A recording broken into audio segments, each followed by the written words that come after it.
এই লেটুর শাক দিয়ে বলে ঝোল রানতে খাওয়া যায়, হ্যাঁ যায় না। রাতে তাজা কই মাছ কিনে নিয়ে এসে হইয়ে দিয়ে এই লেটুর শাক দিয়ে আমি না ঝোল রানবো। তা কিরম ব্যালেন্স চলেন আমাকে সাথে শেয়ার করি।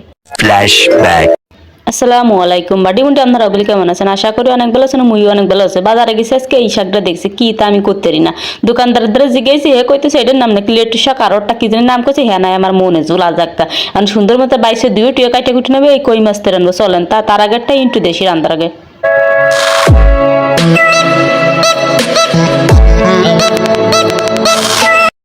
আসে হরিষি সুন্দর মতো এখন ওই মাছের মধ্যে লবণ হলুদ মাহাই নেবো, ভালো করে মাহাই বাজারের জন্য প্রসেস করে নিচ্ছে, বুঝছেন নি? ভালো করে মাহাই না নিলে আবার বুঝেন না, তা তাজা মাছ দিয়ে বেশি ভালো লাগে। কিন্তু এই শাকটা কিন্তু আগে পরে আমি কোনোদিন দেখিও নাই, খাইও নাই। দোকানদারে দেখছি, দোকানদার কাছে কি আপা খাইয়ে দেখেন ভালো লাগে, তাই তো আমি নিয়ে আসি। তো তাজা কই মাছটা কইতেছে কি যে বাজি করেও খাতে পারবেন, মাছের ভাষে দিয়েও খাতে পারবেন, এই হুইনে তাই তো আমি নিয়ে চলে আসি, দেখি খাইয়ে দেখি কিরম লাগে। এদের আসার সময় 2 কেজি কই মাছও কিনে নিয়ে আসছিলাম, তাই তো 3টে কাইটে নিয়েছিলাম, বুঝছেন? বাকিগুলো ফ্রিজে দিয়ে দিছি, কারণ আমার এখন টাইম নেই, পরে এক সময় কাটে নিবানি। এখন মাছটা সুন্দর মতো বাইজে নিচ্ছি, বুঝছেন? কড়াইতে দিয়ে সুন্দর মতো চিত্র বুত করে কাট করে বাইজে নিচ্ছি। দেখেন বিয়া তাড়াই গেছে, ওই যার বিয়া আজীবনী তাকে হ্যাঁ সোজা হবে না কোনোদিনও।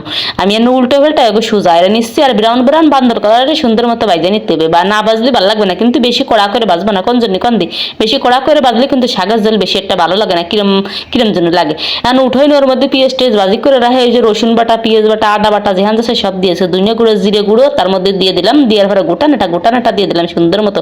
আমি কিন্তু এইটা লবণটা একটু পরে দেবো, বুঝছেন? এখন দেবো না। দেখ হলুদ মরিচ সব দিয়ে টিয়ে হলদি সব কিছু দিয়ে টিয়ে এর মধ্যে একটা আলু দিয়ে কষাই নিলাম সুন্দর মতো। তারপরে আমি দিয়ে দিলাম টমেটো সুন্দর মতো কুচি করে রাখছিলাম, এই দিয়ে না লাড়িং সাড়িং দিয়ে দেবো। লাড়িং সাড়িং শেষে 1 কাপ পানি দিয়ে দেবো, যাতে একটু গইলে যায় না। ডাকনাটা ঢাকিয়ে দেবো, আবার চলে আসলাম। আসার পরে আবার লবণ দিয়ে দেবো পরিমাণ মতো।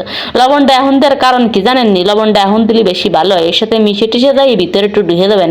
আর শাকদার কাছাকাছি চলে এসে তো এই জন্য যাক কষা নিয়ে গেছে। আর আমি পরিমাণ মতো পানি দিয়ে নিচ্ছি, বুঝছেন? 2 কাপ পানি দিয়ে দিলাম, যতটুকু লাগবে আমার। এর মধ্যে আমি একটু কই মাছটা সাদায় বয় দিয়ে দিলাম। কই মাছটা তো গলা লাগবে, তাই না? এরপরে শাক দেবো। শাক কোনোদিন আগে দিয়ে কষাবেন না, কোন কারণে জানেন? শাকটার কালার কিন্তু নষ্ট হয়ে যাবে, এরকম সবুজ সবুজ থাকবে না। তো এইটা কেমন লাগবে না হ্যাঁ আমি করতে পারি না, তো আমি কিন্তু আগে অল্প করে দিয়ে রান্না করে খাইয়ে দেখতেছি কেমন লাগে। এরপর আপনাকে কইবানি যে শাকটা আসলেই কেমন লাগে। না খেয়ে তো একদম কোয়া যায় না যে ভালো লাগে। আর শাকটা কোনো সময় আগে দিয়ে কষানোর চেষ্টা করবেন না, যে সময় দিচ্ছে আমি ওই সময় দিয়ে নেবে। যাক জল কিন্তু কাছাকাছি হয়ে যায়, তার ভিতরে দিয়ে দিচ্ছে একটু দুইনের ভাতাটা। আর এই জলটা কিন্তু আমি বেশি রাখবো না, একটু মাহা রাখবো। বেশি রাখলে কিন্তু ভালো লাগবে না, যেহেতু তাজা কই মাছ এই জন্য। এখন লাড়া দিলে ভেঙে যাবে না বলে আমি জাহেজ দিয়ে যাতে তলে লাগিয়ে না পড়ে সেইভাবে নিশ্চয়ই যে হয়ে গেছে আমার রান্দি।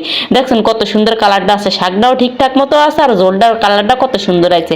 ভালো লাগতেছে না দেখতে? কারণ খাতেও কিন্তু ভালো লাগবে না জাগা। তা খাইয়ে তো দেখবানি, আর কইলাম তো ভালোই তো লাগবে না জাগা তা।